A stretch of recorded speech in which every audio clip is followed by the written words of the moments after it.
How we can do search term analysis using AI. हम इसमें chat को use करेंगे सर्च टर्म एनालिसिस के लिए गूगल एड्स में। वो सर्च टर्म जो हमें मिलती है गूगल सर्च कैंपेन में। सो सर्च टर्म रिपोर्ट क्या होती है? The actual search queries users typed into Google. Google में जो सर्च क्वेरीज टाइप करते हैं यूज़र्स, ऑडियंस, वो सर्च टर्म रिपोर्ट्स में होती हैं। Understand real user search behaviour. इससे आपको पता चलता है कि जो आपकी जो ऑडियंस है, जो यूज़र्स हैं, उनका सर्च बिहेवियर क्या है, वो लोग क्या सर्च कर रहे हैं, उनका बाइंग इंटेंट क्या है, कैसे वो सर्च करते हैं, कौन से वर्ड्स वो यूज़ करते हैं। Discover new keyword opportunities. ये जो सर्च टर्म रिपोर्ट में जो क्वेरीज आप देखते हो, तो इनको आप अपने कीवर्ड्स में भी यूज़ कर सकते हो। जो आपको लगता है कि जो क्वेरीज इंपॉर्टेंट हैं, जिनसे कन्वर्जन्स आ सकते हैं, सेल्स आ सकती है, तो ऐसी क्वेरीज को आप अपनी कीवर्ड लिस्ट में ऐड कर सकते हो। Identify irrelevant searches for negative keywords.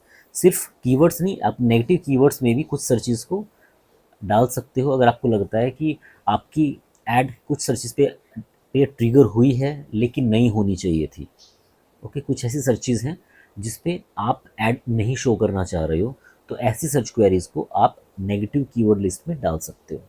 ये क्लाइंट अकाउंट है, इसकी हम 1 मई से लेके 30 जून तक की सर्च टर्म रिपोर्ट चेक करते हैं। सर्च टर्म्स, इसको डाउनलोड कर लेते हैं CSV फॉर्मेट में। सो ये रिपोर्ट डाउनलोड हुई है। अब इसको हम अपलोड कर देंगे AI टूल्स पे, और हम AI टूल को बोलेंगे कि ये जो सर्च टर्म रिपोर्ट है इसको एनालाइज करना है और सर्च इंटेंट हमें बताना है। वो जो सर्च क्वेरीज हैं उनको कैटेगराइज करना है according to the buying intent, the purchase intent. So analyse search intent using AI। हम एक प्रॉम्प्ट देंगे, ठीक है। जैसे मैं अपने ये जो क्लाइंट है गैजेट रिपेयर बिजनेस, इसका एग्जांपल लेके चलता हूँ। So we'll give this prompt. I'm running Google Ads for an iPhone repair business in Oakland. Below are the search terms from my campaign.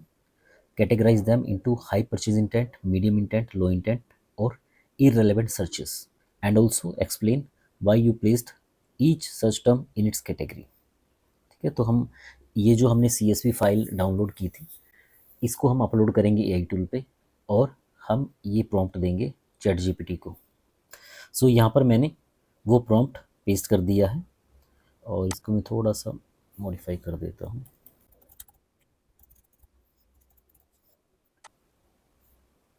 File attach कर देते हैं।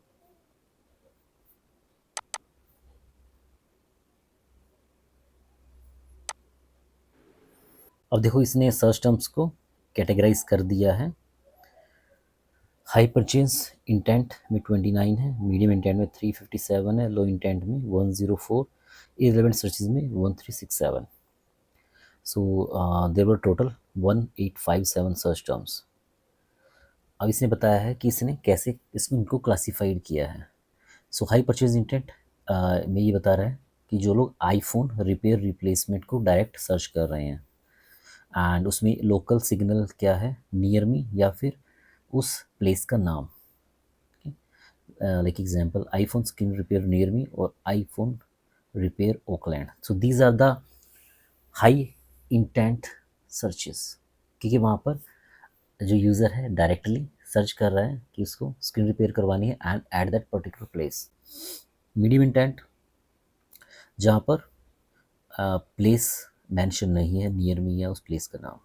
लो intent, looking mainly for a component, price, general information, DIY information, और something that doesn't clearly indicate hiring a repairer. ठीक है, यहाँ ये कहता है कि जो लोग रिपेयरिंग की बजाय कंपोनेंट को सर्च कर रहे हैं, तो ये वो चीज़ जहाँ से हाई इंटेंट नहीं लगता कि वो लोग रिपेयरिंग के लिए सर्च कर रहे हैं।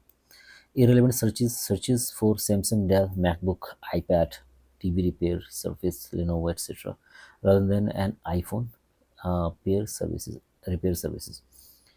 Irrelevant searches for Samsung, Dell, MacBook, iPad, TV repair, Surface, Lenovo, etc., rather than an iPhone repair service.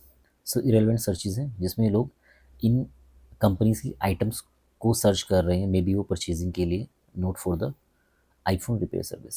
सो ऐसे आप चैट जीपीटी से अपनी सर्च टर्म्स को कैटेगराइज करवा सकते हो। आपको पता चलेगा कि कौन कौन सी जो सर्च टर्म्स हैं वो हाई इंटेंट या मीडियम इंटेंट है, जिसको आप यूज़ कर सकते हो अपनी कीवर्ड लिस्ट में, अगर वो आपके कीवर्ड्स में अभी तक नहीं है।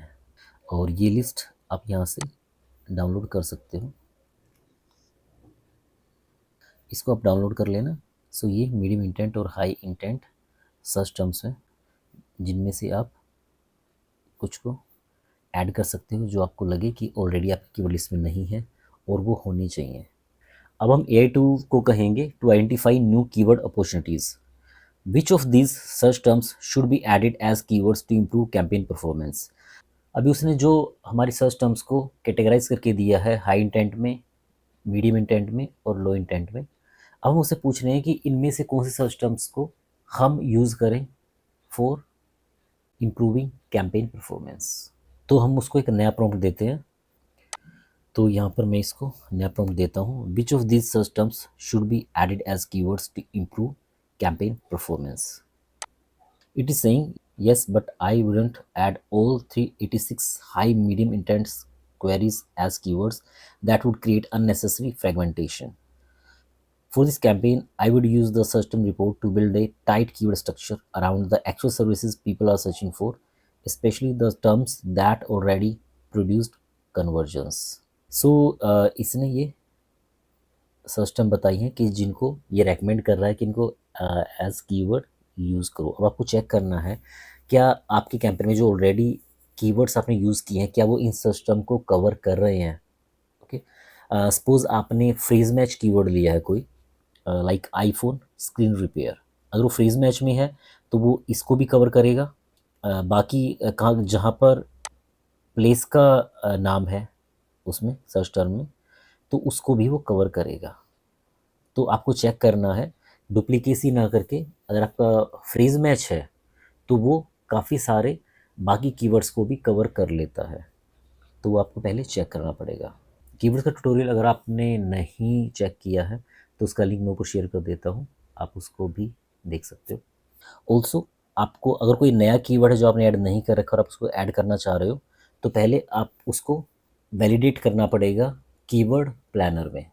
कीवर्ड प्लानर में आपको उसकी पर्टिकुलर कीवर्ड की सर्चेस को चेक करना पड़ेगा, उस कीवर्ड पे कंपटीशन कितना है वो आपको चेक करना पड़ेगा, तभी आप डिसाइड कर सकते हो कि इसको ऐड करना है या नहीं करना है। टोटली AI टूल के रिकमेंडेशन पे नहीं जाना है, इसने जो जो ये रेकमेंड कर रहा है और जो आपने नहीं ऐड कर रखे उनको कीवर्ड प्लानर में लेके जाओगे और वहाँ पर आप उनको चेक करोगे कि एक्चुअल में आपको उनको ऐड करना चाहिए या नहीं करना चाहिए। कीवर्ड प्लानर भी मैंने कीवर्ड्स वाले ट्यूटोरियल में बताया हुआ है कि कैसे आपको उसकी सर्चेस और कंपटीशन को चेक करना है। अब यहाँ पर हम एक और प्रॉम्प्ट इसको देंगे जिसमें हम इसको बोलेंगे कि based upon these search terms analysis what it would suggest for the campaign performance improvement. So मैं इसको ये प्रॉम्प्ट देता हूँ, based on these search terms what optimizations would you recommend for this campaign.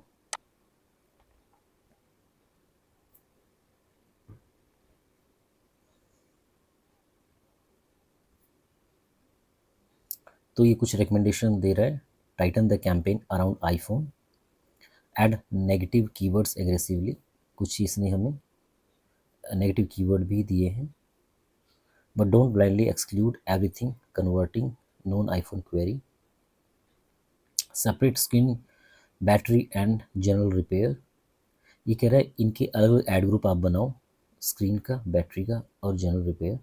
Use the winning search terms as your core, don't create hundreds of exact match keywords, be careful with cheap searches at locate space. तो ये काफ़ी आपको recommendation देगा, but it's not that कि आपको सभी को implement करना है, जो आपको ठीक लगे, जो जस्टिफाइड हो उसी को आपको यूज़ करना है।